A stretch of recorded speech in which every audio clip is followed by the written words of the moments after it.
มาสุงค่ะยินหลีครับรันเข้ามาในห้องข่าวใจเหยียบแมวปกแมวตื่นข่าวใจลำบุญเป็นผู้ขับขึงค่ะเนาะเมื่อวันที่25เดือนเมษายน2566ค่ะเก่งใหม่นิ้ว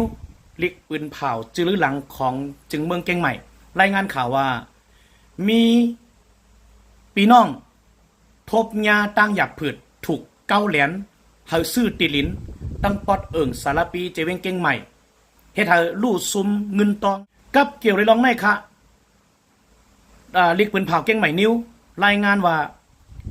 มีพี่น้องคนไทยหลายๆตีค่ะน้องทบตั้งหยับผืดหญ้าหยอกแหลนค่ะเฮาซื้อติลินและเฮ็ดให้มีลองลู่ซุมตั้งนำเงินกว่า100 ล้านค่ะพี่น้องนางในลิกปืนเผาเก่งใหม่นิ้วก็อ่ำไร